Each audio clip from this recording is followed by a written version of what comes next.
বিষ্ণু ইসা ইসলামের কাছে এক সাহাবী এসে বলল, ইয়া রাসূলুল্লাহ আ'তিনি শাইআন, আপনি আমাকে কিছু দান করেন, আমার কিছুই নাই। বিষ্ণু বললেন, তোমার কিছু নাই? সাহাবী বললেন, ইয়া রাসূলুল্লাহ ঘরে আমার শুধু দুইটি জিনিস আছে। কয়টা? চিল্লায় বলেন কয়টা? এক হচ্ছে একটা জামা, দুই হচ্ছে পানি খাওয়ার একটা জগ। বিষ্ণু বললেন, এই দুইটাই নিয়ে আস। বিশ্বনবীর কথা শুনে ওই সাহাবী ঘর থেকে জামা নিয়ে আসলেন, পানি খাওয়ার জগ নিয়ে আসলেন। বিশ্বনবী সাল্লাল্লাহু আলাইহি ওয়াসাল্লাম ওনার মোবারক হাত দিয়ে এক হাতে জামা ধরে আরেক হাতে পানির জগটা ধরে সাহাবীদের দিকে উদ্দেশ্য করে বললেন, মাইয়াশতারি হাদাইন, এই দুইটা জিনিস কেনার মতো কে কে আছে দেখি? কয়েকজন হাত তুললো। বিশ্বনবী বললেন, কত দিয়ে কিনবা? এক সাহাবী বলে, ইন্নী আশতারিহিমা বিদিরহাম, ও নবী যদিও এগুলো আমার দরকার নাই, কিন্তু আপনি যেহেতু নিলামে ডাক তুলেছেন, ইয়া রাসূলুল্লাহ ইয়া হাবিবাল্লাহ, আপনার সম্মানে আমি 1 দিরহাম দিয়ে দুইটা জিনিস কিনে নেব। 1 দিরহাম, একটা জামা, একটা পানি খাওয়ার জগ, দাম কত? 1 দিরহাম। বিশ্বনবী বললেন, না না, 1 দিরহাম তো অনেক কম হয়ে যায়, মাইয়াজিদু আলা যালিক, এর চেয়ে বেশি দামে কে কিনবা? আরেক সাহাবী হাত তুলে বলতে লাগলো, ইয়া রাসূলুল্লাহ ইয়া হাবিবাল্লাহ ওয়া ইন্নী আশতারিহিমা বিদিরহামাইন, আমি এই জামাটার পানি খাওয়ার জগটা 1 দিরহাম নয় 2 দিরহামের বিনিময়ে কিনতে চাই। বিষ্ণু ইসা ইসলাম ওই সাহাবাকে দিয়ে দিলেন। দিয়ে 2 দিরহাম নিয়ে যে লোকটা ভিক্ষা করতে এসেছিল তার হাতে 2 দিরহাম দিয়ে বললেন, যাও 1 দিরহাম দিয়ে ঘরে খাবার কিনে দিয়ে আসো, আরেক দিরহাম দিয়ে একটা কুঠার কিনে নিয়ে আসো। শুনতেছেন? কি কিনে নিয়ে আসো?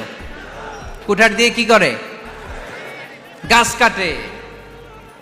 ওই সাহাবী কুঠার কিনে নিয়ে আসার পরে বিশ্বনবী নিজ হাতে কুঠারের মধ্যে একটা কাঠের হাতল লাগাই দিলেন। আল্লাহু আকবার! হাতল ছাড়া কুঠার ইউজ করা যাবে?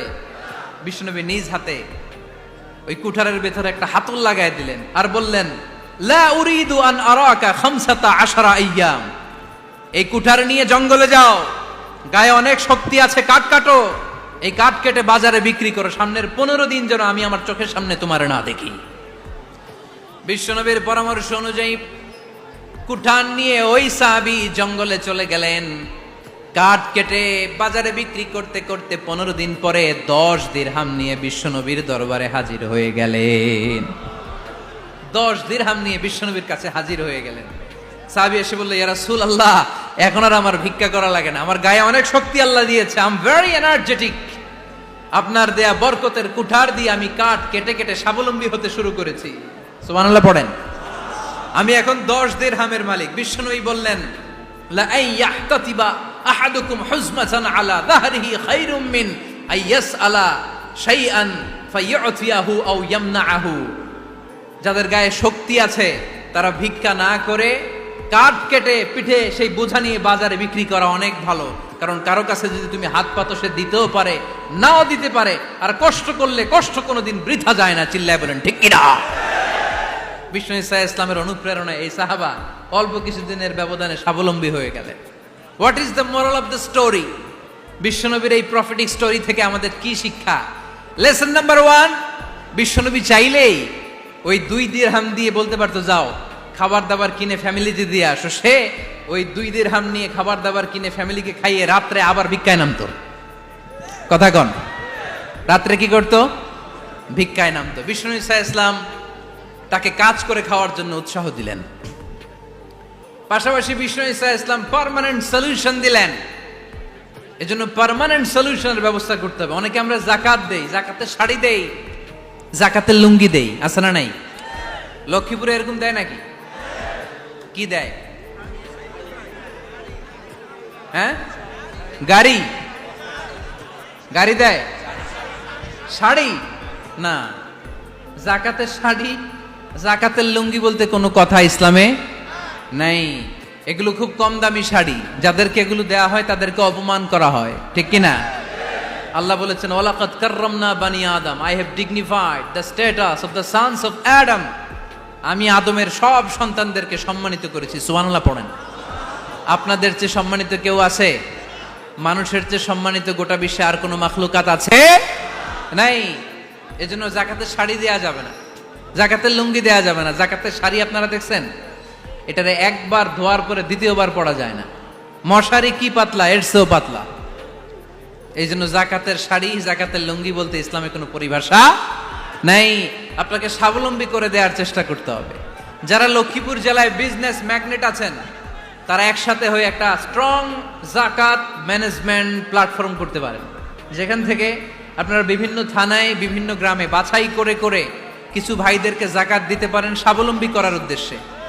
যেই ফ্যামিলিকে আছে, কি নাম এটার, পল্লী উন্নয়ন ক্লাব, মাশাআল্লাহ, জাকাত ফান্ড দিয়ে বিদেশে লোক পাঠায়। এর চেয়ে সুন্দর পদ্ধতিতে জাকাত বিতরণ আর হতে পারে?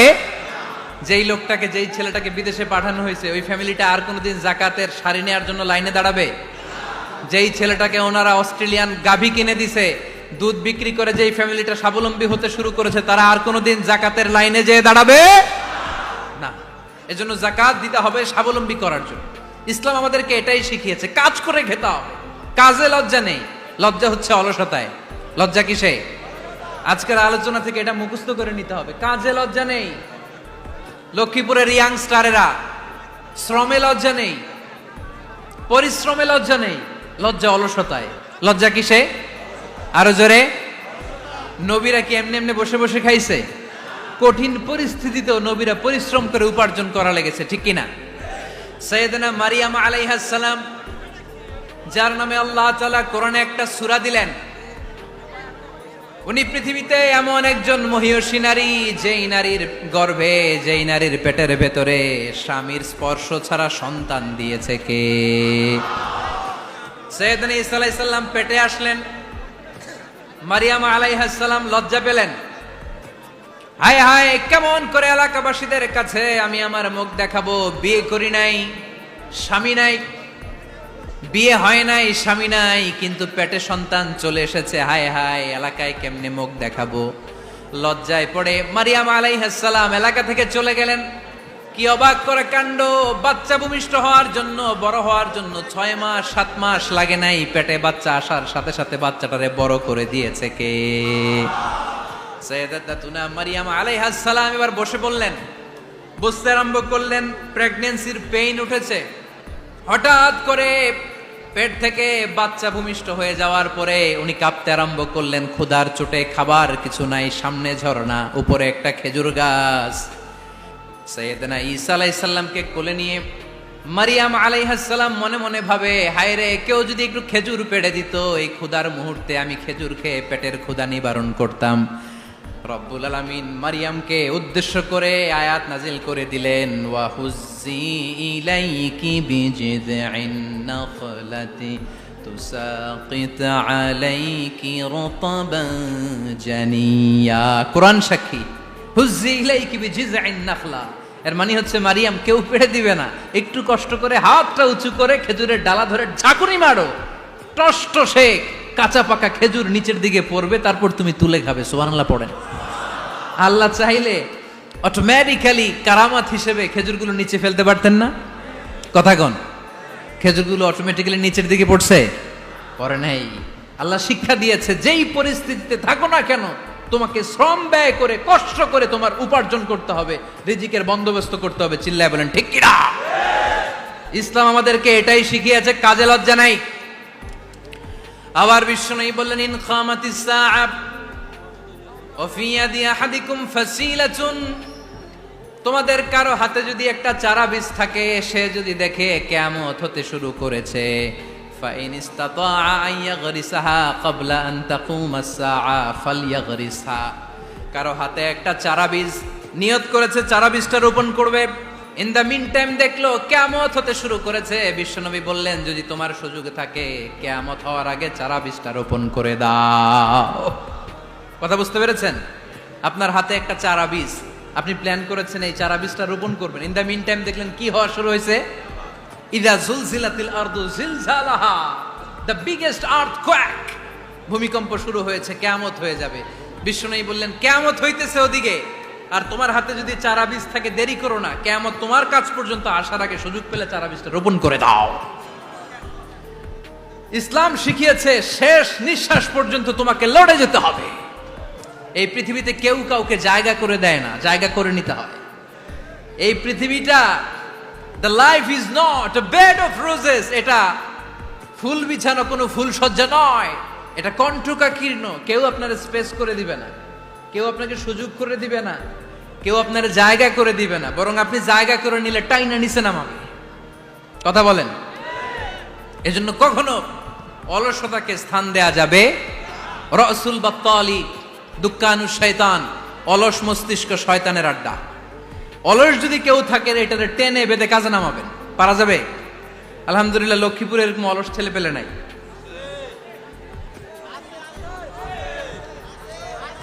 আছে? আমরা আজকে অলসতাকে নো বলে যাবো এই মাহফিল থেকে। অলসতাকে আমরা কি বলবো? আওয়াজ করে বলতে হবে। অলসতাকে কি বলবো আমরা? মুমিনের জীবনে কোনো অলসতা নাই। অলস হয় মুনাফিকরা। অলস হয় কারা? চিল্লায় বলতে হবে। মুমিনরা অলস হয়? অলস হয় কারা?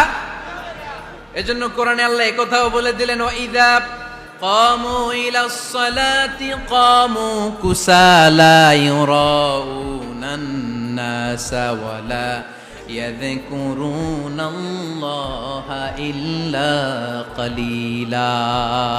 সুবহানাল্লাহ পড়েন।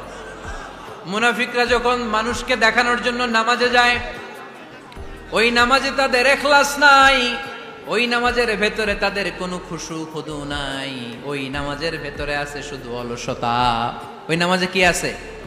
কিন্তু আমরা যখন নামাজে যাই আমাদের অলসতা আছে? আমরা নামাজ পড়লে আমাদের হৃদয়টারে সজীব করে দেয় কে? আমরা উযু করলে আমাদের মনটাকে চাঙ্গা করে দেয় কে? আমরা মসজিদে ঢুকলে হৃদয়টাকে প্রাণবন্ত করে দেয় কে? মুমিন তো নামাজে গেলে চাঙ্গা হয়, মুমিন উযু করলে চাঙ্গা হয়। বিষ্ণু ঈসা ইসলাম বললেন, ইয়াকিদু শাইতানু আলা কাফিয়াতি রাসি আহাদিকুম ইদা নাম। খেয়াল করে শুনবেন লক্ষ্মীপুরের ভাইয়েরা, চমৎকার একটা হাদিস।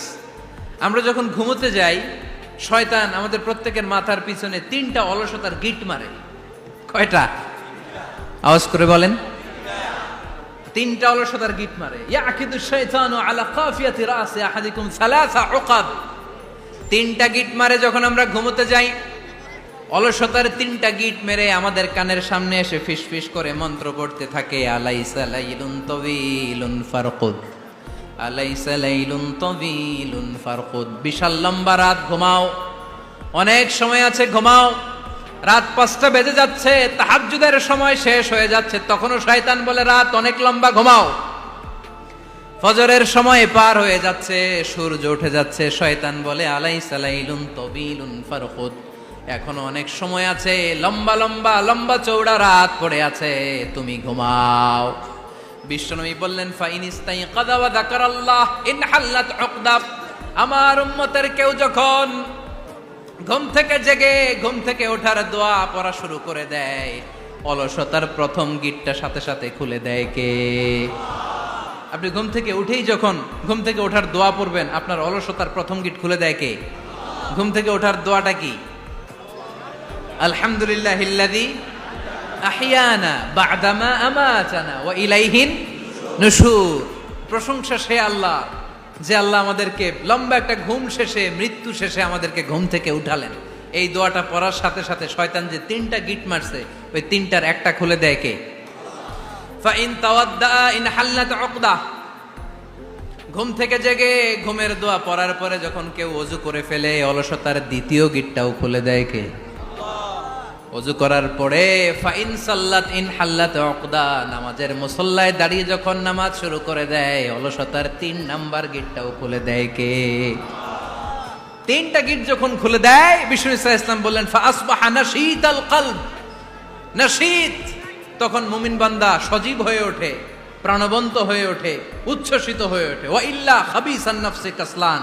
আর যদি ঘুমিয়ে থাকে, 3টা গিট তার মাথার পেছনে শয়তানের অলসতার লেগে থাকে, তাহলে তার দিনটা শুরু হয় অলসতা দিয়ে, আর সে হয় অলসতার রাজা। চিল্লায় এখন ঠিক কিনা? এজন্য আমরা কি অলস হতে চাই না কর্মঠ হতে চাই? কোন নবীরা কি অলস ছিলেন? পৃথিবীতে কোন নবী অলস ছিলেন?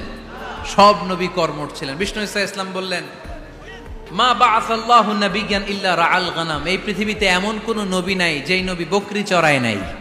কি চড়ায় নাই? বকরিরে আপনারা লক্ষ্মীপুরের ভাষায় কি বলেন?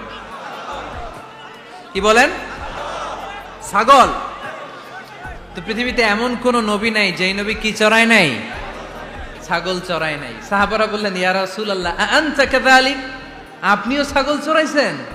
বিশ্বনবী সাল্লাল্লাহু আলাইহি ওয়াসাল্লাম বললেন, না, আমিও ছাগল চড়িয়েছি। ওয়া ইন্নী আরআহা আলা কারারাইতি আহলি মক্কা, আমি তো মক্কাবাসীদের অল্প কিছু পয়সার বিনিময়ে তাদের ছাগলগুলোকে চড়িয়ে দিতাম। সুবহানাল্লাহ পড়বেন না? বিষ্ণু ঈসা ইসলাম ছাগল চড়াতেন। ছাগল চড়ানো সহজ কাজ না কঠিন কাজ? কেন কঠিন এটা? হ্যাঁ, টেরা, খুঁটি মারে। হ্যাঁ, তো ছাগল যারা পালে তারা জানে ছাগল পালা কত কষ্ট। ওরা ডানে টান দিলেও কই যায়, রশি ধরে বায়ে টান দিলে কই যায়, সামনে টানলে কই যায়, পিছনে টানলে কই যায়। সারা সপ্তাহ আপনি সময় পান না এটারে গোসল করাবেন। ভাবলেন আজকে জুমার দিন আমিও গোসল করি, এটারে গোসল করাই। এটারে আপনি পুকুর ঘাটে নিবেন, টান দিছেন, ওর বাপের কিরা ও 1 ইঞ্চিও সামনে যাবে না। ঠিক কি না? এই টেরা প্রাণী আল্লাহর কি কি মহিমা। আল্লাহ তাআলা পৃথিবীর সবচেয়ে শ্রেষ্ঠতম মানুষদেরকে ছাগল চড়িয়ে ছেড়েছেন। ঠিক কি না? মা বাআসাল্লাহু নাবিয়্যান ইল্লা রাআল গানাম, এই পৃথিবীতে এমন কোন নবী ছিল না যে নবীরা ছাগল চড়ায় নাই। আল্লাহ বুঝাতে চাইলেন ছাগল চড়ানো অনেক কষ্টের কাজ, অনেক ধৈর্যের প্রয়োজন। এখন নবীরা তোমরা ছাগল চড়াও, কিছুদিন পর ছাগলের চেয়েও টেরা জাতি মানুষ চড়াইতে হবে। মানুষের মধ্যেও টেরা আছে না নাই? ভালো বললে ভালোটা বুঝে না, ডানে যেতে গেলে বায়ে যায়, বায়ে যেতে বললে ডাইনে যায়, এরকম আছে না নাই? সম্মানিত ভাইয়েরা, সমস্ত আম্বিয়া আলাইহিমুস সালাম ওনারা কর্মঠ ছিলেন। সাইয়েদনা আদম আলাইহিস সালাম নিজ হাতে চারা গাছ রোপণ করে চাষাবাদের কাজ করেছেন। সুবহানাল্লাহ পড়েন। সাইয়েদনা ইব্রাহিম আলাইহিস সালাম চাষাবাদের কাজ করেছেন। সাইয়েদনা দাউদ আলাইহিস সালাম নিজ হাতে যুদ্ধের জন্য যে পোশাক পরতে হয়, যেটা পরলে গায়ের মধ্যে ছুরি মারলেও ঢুকে না, ওই শিরস্ত্রাণ বানিয়েছেন, নিজ হাতে তলোয়ার বানিয়েছেন। সুবহানাল্লাহ পড়েন। সাইয়েদনা মূসা আলাইহিস সালাম ছাগল চড়িয়েছেন। সাইয়েদনা মূসা আলাইহিস সালামের মেজাজ নরম না গরম? নবীদের মধ্যে সবচেয়ে বেশি মেজাজওয়ালা নবী ছিলেন মূসা আলাইহিস সালাম। উনিও 8 থেকে 10 বছর সাইয়েদনা শুআয়ব আলাইহিস সালামের এরিয়াতে ছাগল চড়িয়েছেন। চিল্লায় বলেন সুবহানাল্লাহ। এজন্য নবীরা যেহেতু কাজ করেছেন, কর্মঠ ছিলেন, আমরাও কর্মঠ হব। ঠিক কি না? সাহাবারাও কর্মঠ ছিলেন, বিশ্বনবীর সাহাবারাও ব্যবসা করতেন। সাইয়েদনা আবু বকরের বিশাল ব্যবসা প্রতিষ্ঠান ছিল। সুবহানাল্লাহ পড়ে। আপনারা হজ উমরা করেছেন কে কে দেখি? করছেন? মাশাআল্লাহ। যারা করে নাই আল্লাহ তাদেরকেও আল্লাহর ঘর জিয়ারতের তুমি নসিব করো। বিশ্বনবীর মাকবারার সামনে দাঁড়িয়ে আমরা যেন সালাম পেশ করতে পারি, তুমি নসিব করো। বাইতুল্লাহ শরীফে এবং মসজিদ নববীতে আমরা যেন সালাত আদায় করতে পারে, আল্লাহ তুমি নসিব করো। সাইয়েদনা আবু বকর রাদিয়াল্লাহু তাআলা আনহুর ব্যবসা প্রতিষ্ঠান ছিল মক্কার কাবা ঘরের পাশেই। উনার ব্যবসা প্রতিষ্ঠানগুলো যেখানে ছিল ঠিক ওইখানে সৌদি সরকার এখন শপিং মল বানিয়ে দিয়েছে, মাতজার আবু বকর। মক্কা শহরের যেখানে বহিরাগতরা এসে ওখানে ছাগল, ওখানে ঘোড়া, উট এগুলো রাখতো, আস্তাবল রাখতো, ঘোড়া আর উট যেখানে রাখা হতো ঠিক ওই জায়গায় সৌদি সরকার ওটার পার্কিং লট বানায় দিচ্ছে। মানে যেখানে আগে সাহাবাদের ব্যবসার জায়গা, ওইখানে বর্তমানে শপিং মল।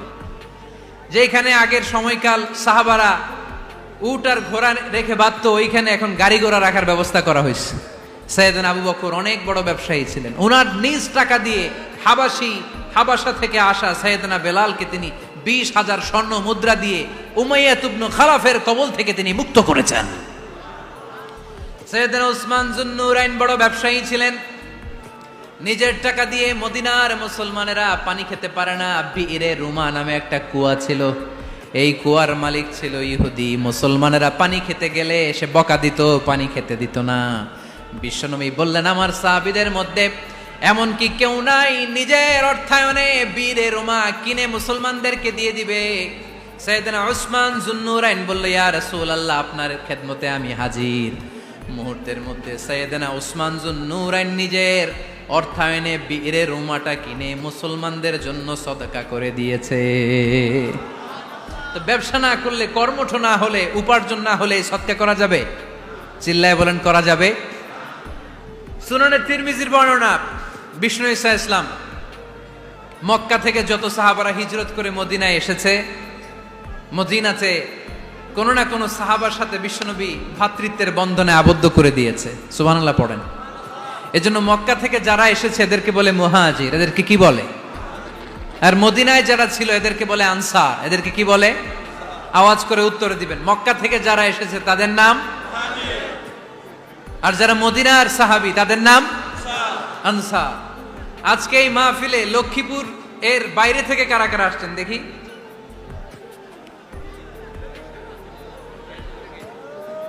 মাশাআল্লাহ মাশাআল্লাহ, অনেক আসছে। আল্লাহ ভাইদেরকে তুমি কবুল করো, হাত নামান। এই যে লক্ষ্মীপুরের বাইরে থেকে যে ভাইরা আসছে তারা লক্ষ্মীপুরের মেহমান, ঠিক কিনা? মক্কা থেকে হিজরত করে যে সমস্ত সাহাবারা এসেছিল তারা ছিল মদিনার মেহমান। বিশ্বনবী এক এক মক্কার সাহাবীকে মদিনার এক এক সাহাবীর সাথে ভ্রাতৃত্বের বন্ধনে আবদ্ধ করে দিলেন। আব্দুর রহমান ইবনে আউফ রাদিয়াল্লাহু তাআলা আনহু, ওনার সাথে ভ্রাতৃত্বের বন্ধনে যে সাহাবীকে বিশ্বনবী আবদ্ধ করে দিলেন ওনার নাম হচ্ছে সাদ ইবনে রাবিয়া। কি নাম? মদিনার অনেক বড় ব্যবসায়ী। বিশ্বনবী বললেন, ও আব্দুর রহমান ইবনে আউফ,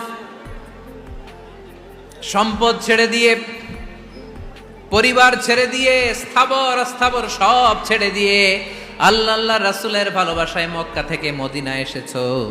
মদিনায় তোমার চিন্তা নাই, সাদ ইবনুর রবিকে আমি তোমার ভাই বানিয়ে দিলাম। সাদ ইবনুর রবি তোমার আপন ভাইয়ের মতো। সাদ ইবনে রবি বলল, আব্দুর রহমান, জীবনে তোমারে কোনোদিন দেখি নাই, তোমারে আমি চিনি না, তোমার নাম শুনি নাই, কিন্তু বিশ্বনবী তো তোমার দায়িত্ব আমাকে দিয়েছে।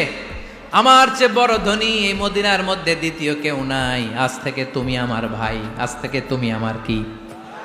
আল্লাহ আমাকে যত সম্পত্তি দান করেছে তার অর্ধেক সম্পত্তি আমি তোমার নামে দিয়ে দিলাম। ও আব্দুর রহমান ইবনে আউফ, শুধু তাই নয়, রব্বুল আলামিন আমাকে দুইজন স্ত্রী দিয়েছে। কয়জন? তুমি দেখো আমার কোন স্ত্রীকে তোমার বেশি ভালো লাগে, যার নাম তুমি বলবে সাথে সাথে আমি তারে তালাক দিয়ে দিব। তার ইদ্যত পালন শেষে তুমি তাকে বিয়ে করে তোমার সাথে নিয়ে যাবা। সুবহানাল্লাহ পড়ে। কারণ বিশ্বনবী তোমার দায়িত্ব আমার কাছে দিয়েছে, তুমি আমার ভাই, আমি মদিনার সবচেয়ে বড় ধনী, আমার অর্ধেক সম্পদ আমি তোমারে দিয়ে দিব, আমার দুই স্ত্রীর এক স্ত্রীকে তোমারে দিয়ে দিব। সাইয়েদনা আব্দুর রহমান ইবনে আউফ এই কথা শুনে অবাক হলেন। অবাক হয়ে উনিও এক অবাক কথা বললেন। উনি বললেন, লা হাজাতা লি ফি ইয়া আখি, ও আমার প্রাণের ভাই, তোমার কথা শুনে আমার হৃদয়টা ভরে গিয়েছে, কিন্তু তোমার সম্পদেরও দরকার আমার নাই, তোমার স্ত্রীরও দরকার আমার নাই। বারাকাল্লাহু ফি মালিক ওয়া লি আহলিক, আল্লাহ তোমার মালেও বরকত দেখ, তোমার সম্পদেও বরকত দেখ। তুমি শুধু একটু কষ্ট করবা। কি কষ্ট? দুল্লানি আলা সুক, show me the way to the market. তুমি মদিনায় কোনো মার্কেট আছে কিনা, শপিং মল আছে কিনা, ব্যবসা প্রতিষ্ঠান আছে কিনা আমারে দেখায় দাও। সুবহানাল্লাহ পড়ে। আমরা হইলে কি করতাম? লক্ষ্মীপুরে যারা আসছে এদের একজনের যদি বলা হয়, ভাই আপনি এখন থেকে লক্ষ্মীপুরের ভাই, আমার অর্ধেক সম্পদ আপনারা দিয়ে দেব, কি করবে? পায়ের উপর পা তুলে খাবে আর বলবে, কি আনন্দ আকাশে বাতাসে, ঠিক কিনা? এরপর যদি বলি, ভাই আমার দুই বউ, যেটারে সুন্দর লাগে বলেন তালাক দিয়ে দেই, নিয়ে যান, কি বলবে? কি আনন্দ আকাশে বাতাস। আল্লাহ রাসূলের সাহাবী আব্দুর রহমান ইবনে আউফ বললেন, লা হাজাতা লি ফি, আমার দরকার নেই। দুল্লানি আলা সুক, just show me the way to market. এখানে মার্কেট কই আছে দেখায় দাও। অবাক হয়ে গেলেন সাদ বিন রবি, বললেন, ও আব্দুর রহমান ইবনে আউফ, ঠিক আছে, তুমি যদি নিতে না চাও তোমারে আমি জোর জবরদস্তি করব না। শুনে রাখো, মদিনাতে ইহুদিদের কয়নুকার একটা বাজার আছে। এই কথা বলার সাথে সাথে আব্দুর রহমান ইবনে আউফ চলে গেলেন। এর পরের দিন অল্প কিছু পনির আর ঘি দিয়ে ব্যবসা শুরু করলেন। পনির আর ঘিয়ের ব্যবসা করতে করতে করতে করতে ব্যবসায় তিনি এত লাভ করলেন, উনি বললেন, আমি যদি কখনো মদিনার বালুর মধ্যে হাত দিতাম ওই বালুটারও সোনা বানায় দিত কে? দুল্লানি আলা সুক। লক্ষ্মীপুরের কর্মঠ যুবক ভাইয়েরা, এ আব্দুর রহমান ইবনে আউফ আমাদের প্রেরণা। উনি অন্যের ঘাড়ে পাড়া দিয়ে খেতে চায় নাই, আরেকজনের উপর ডিপেন্ডেন্ট বা নির্ভরশীল হতে চায় নাই। তিনি স্বাবলম্বী হওয়ার শিক্ষা, লেসেন কিয়ামত পর্যন্ত গোটা বিশ্বের যুবকদের জন্য রেখে গিয়েছে। চিল্লায় বলো ঠিক কিনা? দুল্লানি আলা সুক, show me the way to market. Market কোথায় দেখাও। পনির আর ঘি নিয়ে ব্যবসা করতে করতে কয়েক মাসের ব্যবধানে ইতিহাস সাক্ষী সাইয়েদনা আব্দুর রহমান ইবনে আউফ মদিনার বিশাল বড় বিজনেস ম্যাগনেটে পরিণত হয়ে গেলেন। চিল্লায় পড়েন আল্লাহু আকবার। এজন্য ব্যবসার ভিতরে বরকত ঢুকিয়ে দিয়েছে কে? বিষ্ণুই বললেন আত-তাজিরা সাদুকাল আমিন মা'আন নাবিয়্যিন ওয়াস সিদ্দীকিন ওয়াশ শুহাদা'i ওয়াস সালিহিন। আমানতদার ব্যবসায়ী তারা সাধারণ কোনো মানুষ নয়, কিয়ামতের দিন নবীদের সাথে হাসর হয়ে যাবে। আপনারা যারা ব্যবসা করেন, এটা সাধারণ বিষয় নয়। বিষ্ণু ইসলাম নিজেও ব্যবসায়ী ছিলেন। ওনার জীবনের প্রথমে তিনি খাদিজা রাদিয়াল্লাহু তাআলা আনহার ব্যবসার স্টাফ হয়ে কাজ শুরু করেছেন, এরপর নিজে ব্যবসা শুরু করেছেন। এরপরে খাদিজাতুল কুবরা রাদিয়াল্লাহু তাআলা আনহা সব সম্পত্তি বিয়ের পরে বিশ্বনবীর পায়ের সামনে ঢেলে দিয়েছেন। বললেন, ইয়া রাসূলুল্লাহ, এই সম্পদ আমি আপনাকে দিয়ে দিলাম, আপনি ইচ্ছামতো দিনের প্রয়োজনে খরচ করেন। সুবহানাল্লাহ পড়েন। এজন্য বিষ্ণু ইসলাম আমাদের জন্য উপমা, আব্দুর রহমান ইবনে আউফ আমাদের জন্য উপমা। যারা ব্যবসা করেন তারা বিষ্ণু ইসলামের সুন্নাহ পালন করছেন। আত-তাজির আস-সাদুক আল আমিন। বিষ্ণুই বললেন, সত্যবাদী আমানতদার ব্যবসায়ী, যে ব্যবসা করতে যে মিথ্যা কথা বলে না। অনেক ব্যবসায়ীরা আছে পণ্য চালানোর জন্য মিথ্যা কথা বলে আর কসম কাটে, আছে না নাই? আহা, এমনটা করা যাবে? সকালবেলা স্ত্রীরে বলে, এই গরুগুলা বিক্রি করবো, তুই একটা দাম কত কমো? স্ত্রীরে শিখাই দিচ্ছে, এই গরুর দাম তুই 40,000। তো বউ বলে, ঠিক আছে, দাম কইলাম 40,000। তো এরপরে বাজারে যখন গরু বিক্রি করতে যায়, একজন যখন বলে যে ভাই এটা 30,000 টাকা দিয়ে কিনবো, কয় ভাই আল্লাহর কসম সকালে একজন 40,000 দাম কইছে, আমি দেই নাই। আছে না নাই? কৌশল করে। বউরে শিখাইছে সকালে, কয় তুই দাম কর 40,000। তো বাজারে যে সকালে একজন দাম করছে, দাম করে কইছে 40,000 দেই নাই, আপনার 30,000 কেমনে দেই? এরকম ডাকাইতে আছে না নাই? আলহামদুলিল্লাহ লক্ষ্মীপুরে এরকম লোকজন নাই। আরে নাই, আমি কই নাই, এরা কই আছে। লক্ষ্মীপুরের মানুষ খুব ধার্মিক, আমি জানি। লক্ষ্মীপুর, নোয়াখালী, ফেনী এই বেল্টের লোকজন খুব আল্লাহওয়ালা। এদের মধ্যে আল্লাহওয়ালার সংখ্যা বেশি, এখানে আলেম ওলামা বেশি, এখানে মসজিদ মাদ্রাসা বেশি। এই জন্য এই জেলাগুলোতে আল্লাহর রহমতও বেশি। আল্লাহ তুমি এই জেলার ছেলেপেলাদেরকে, এই জেলার লোকদেরকে তুমি কবুল করো, মা বোনদেরকে তুমি কবুল করো। সম্মানিত ভাইয়েরা, এজন্য আজকের মাহফিল থেকে আমরা যেটা শিখলাম সেটা হচ্ছে, পরিশ্রমে কোনো লজ্জা আছে? আমরা কাজ করে খাবো, ঠিক কিনা? Never under estimate any job. যুবক ভাইয়েরা, লক্ষ্মীপুরের যুবক ছেলেরা শুনতেছ? এরকম আওয়াজ করতে হবে, কান খাড়া করে শোনো। Never under estimate any job. কোন চাকরিকে ছোট করে দেখা যাবে, whether it's small or big, you don't care. এটার কেয়ার করা যাবে না। ছোট্ট চাকরি পাইলেই ঢুকে যাবা, বড় অফার আসলে পরে ঢুকবা। এটা ছোট কাজ, এটা হোটেলের ওয়েটার, এটা ছোট্ট স্টাফ, এটা কেরানি না। কাজ কাজই, কাজের মধ্যে কোনো ছোট বড় নাই। খেটে খাওয়া মানুষকে বিশ্বনবী অনেক সম্মান করতেন।